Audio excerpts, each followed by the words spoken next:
ಸಾಹೇಬ್ರ, ಈಕಿ ಬದ್ರಿ ಅಣ್ಣನ ಹೇಳ್ತಿ ನೋಡಾಕ ಹೂವಿನಂತಿದ್ರು ಗುಣ ಹಾವಿನಂತದು. ನಮ್ಮ ಸಾವುಕಾರ ಕಡಿಸ್ಕೊಂಡ ಕಡಿಸ್ಕೊಂಡಾರ ಅದ ಗೂಡು ಸುಟ್ಟ ಮೇಲೆ ಕಡಿಸ್ಕೊಂಡೈತಿ ಅಲ್ಲ. ಏ ಮರಿಯಪ್ಪನ ಗೂಡು ಸುಟ್ಟ ಆಸ್ಪತ್ರಿ ಮನೆಗದಾನ. ಅವ ಮನೆಯಾಗಿಲ್ರಿ, ಅದು ಅಲ್ಲ ಸಾಹೇಬ್ರ, ನಮ್ಮ ಬದ್ರಿ ಗೂಡು ಸುಟ್ಟಿಲ್ರಿ. ಮನೆಯಲ್ಲಿ ಇರದಿದ್ರೆ ಇಲ್ಲ ಅಂತ ಹೇಳ್ಬೇಕು ಅಷ್ಟೇ. ಗೂಡು ಸುಟ್ಟಿಲ್ಲ ಅಂತ ಹೇಳೋ ಉತ್ತಡತನ ನಿನಗಾಕ. ಮನೆಯಾಗಿಲ್ಲ ಅಂದ್ರ ಮತ್ತೆ ಕತ್ತಿ ಕೈಯಕ್ ಹೋಗ.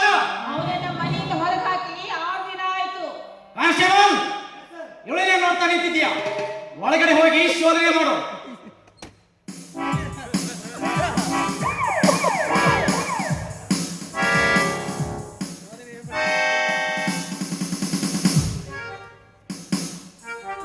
ಸಾಹೇಬ್ರೆ, ಬದ್ರಿ ಮನೇಲಿಲ್ಲ. ಹಾಗಾದ್ರೆ ಮತ್ತಿಲ್ಲಿಗೆ ಹೋದ.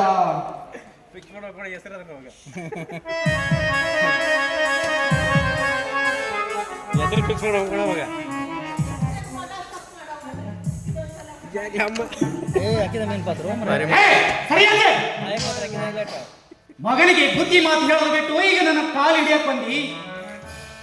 ಏ ನೀನೇನೋ ಭದ್ರಿ ಅಣ್ಣ ಮಗಳ ಎಲ್ಲದನ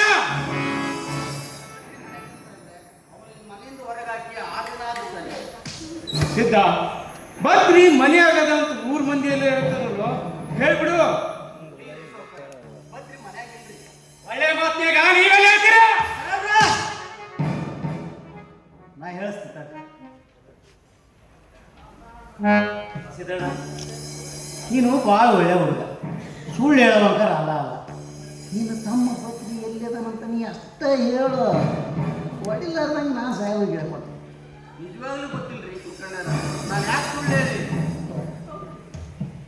ಹಂಗಾರ ನೀನು ಹೊಲಕ್ಕೆ ಹೋದಾಗ ಅವ ಇಲ್ಲಿ ಮನೆಗೆ ಬಂದಿರ್ಬೇಕು. ಅದು ಅಲ್ದ ಇಲ್ಲೇ ಕೂತ ಊಟ ಮಾಡ್ಲಿಕ್ಕೆ ಹತ್ತಿದ್ದ ಅಂತ 3 ಮಂದಿಯೆಲ್ಲ ಹೇಳ.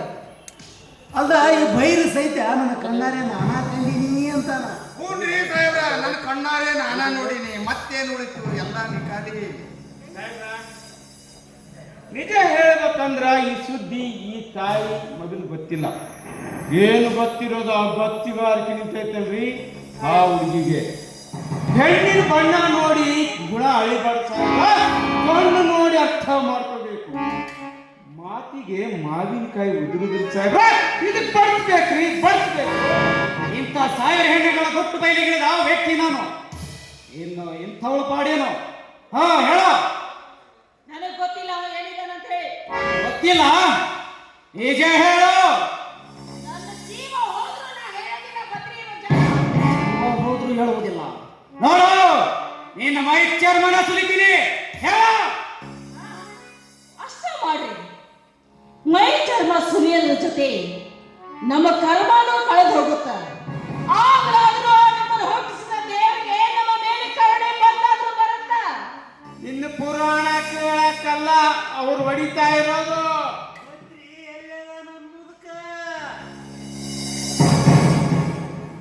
ಸಾವುಕಾರ, ನೀವು ನನ್ನ ತಲೆ ಸೀಳುವುದಲ್ಲ, ನೆತ್ತೆ ಮೇಲೆ ಸುತ್ತಿಗೆಯನ್ನಿಟ್ಟು ನನ್ನ ಸ್ಥಿರವನ್ನು ತಿಳಿದರೂ ಚಿಂತೆ ಇಲ್ಲ.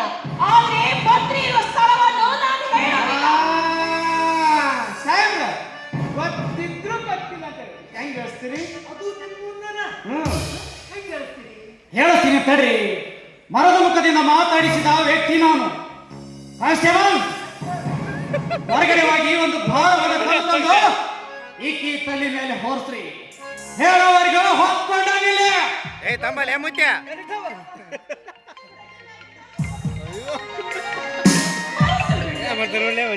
ಏ ವಜ್ಜೆ ಐತಿಲ್ಲ ಮುತ್ಯ, ಮೆಲ್ಕ ತಮ್ಮ,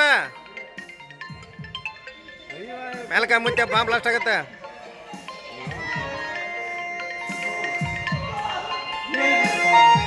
ನಿನಗೆಂತ ಕಷ್ಟ ಹೊಟ್ಟೆಗಿರೋ ಕೂಸಾದ್ರು ಹೆಂಗ ಉಳಿದಿತ್ತು. ಆ ಹುಡುಗ ಸಲುವಾಗಿ ನೀನ ಪ್ರಾಣ ಕೂತೀಯ. ಅತ್ತೆ, ಈ ಭಾರಕ್ಕೆ ನಾನು ಕತ್ತರಿಸಿ ಹೋಗಲಿ. ನನ್ನ ಕಣ್ಣಲ್ಲಿ ನೆತ್ತರ ಹರಿದು ಹೋಗಲಿ.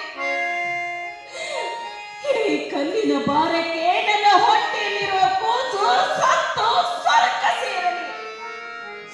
ಆದರೆ ನನ್ನ ಮೈಲಿನ ಇರುವ ಜಾಗ ಈ ಪಾಪಿಗೆ ಹೇಳಿ ಅವರಿಗೆ ನಾನು ಒಪ್ಪಿಸಲಾರದೆ.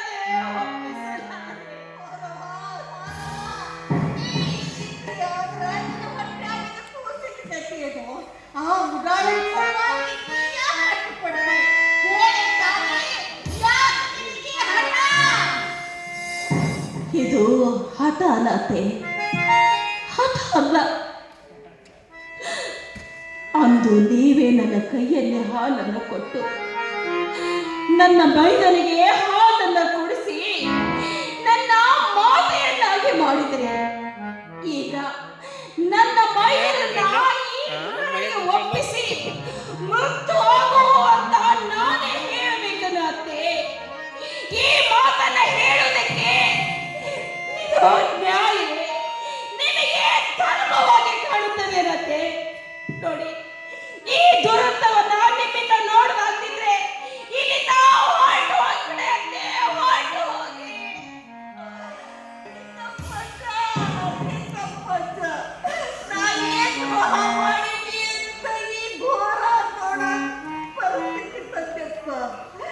ಉಪವಾಸ ಇದ್ರು ನಾನು ನಿಮಗೆ ಕೊಸರಿ ತೋರಿಸಿದ್ದಿಲ್ಲ. ಹಸಿದ ನನ್ನ ಮಕ್ಕಳಿಗೆ ಸಂಪಾದಿಸಿದ್ರು ಬಯಸಿಲ್ಲ. ಈಗ ಗರ್ಭಿಣಿಯಾದ ಸೊಸೆ ಮೇಲೆ ಕರುಣೆ ಬರಲಿಲ್ಲೇನಪ್ಪ. ಎಲ್ಲಿದೆಯೋ ಭದ್ರಿ,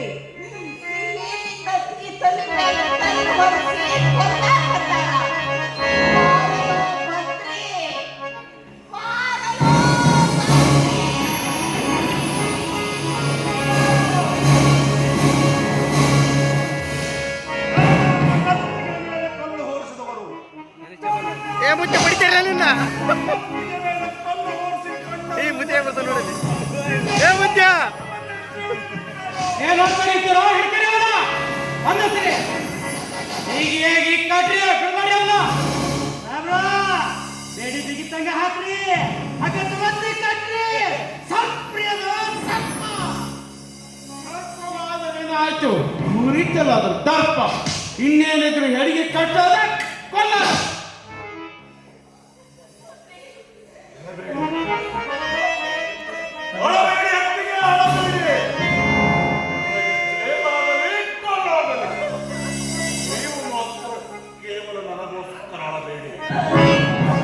ಅಳುವುದಿದ್ದರೆ ಬಡತನವನ್ನ ಬಡತನದಿಂದ ಕೊಳ್ಳಿಸಿದ ಈ ಶ್ರೀಮಂತಿಕೆಯ ಬಡತನವನ್ನು ಕಂಡೋಳೆ.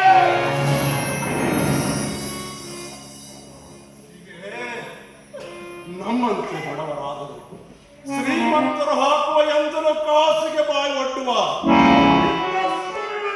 ಕಂಡೋಳೆ. ಸರಕಾರದ ಸಂಬಳ ಸಾಕಷ್ಟು ತಿಂದರು, ಸಾಕಾಗದೆ ಶ್ರೀಮಂತರ ಯಂತ್ರಗಳಿಗೆ ಬಾಳೊಡ್ಡುವ ಪೊಲೀಸರನ್ನು ಕಂಡೋಳೆ.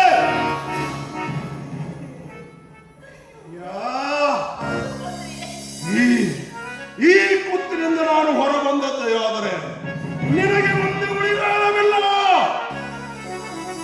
ಮುಗಿದಿಲ್ಲ, ಭದ್ರಿಯ ರುದ್ರ ನಾಟಕ ಎಲ್ಲಿಗೆ ಮುಗಿದಿಲ್ಲ. ಮುಂದೆ ಇರುವುದು ದುರಂತ ದೃಶ್ಯಗಳ ಮಹಾಪುರ. ಅವನ ಸ್ಟೇಷನ್ಗೆ ಹೇಳ್ಕೊಂಡು ಬಾ.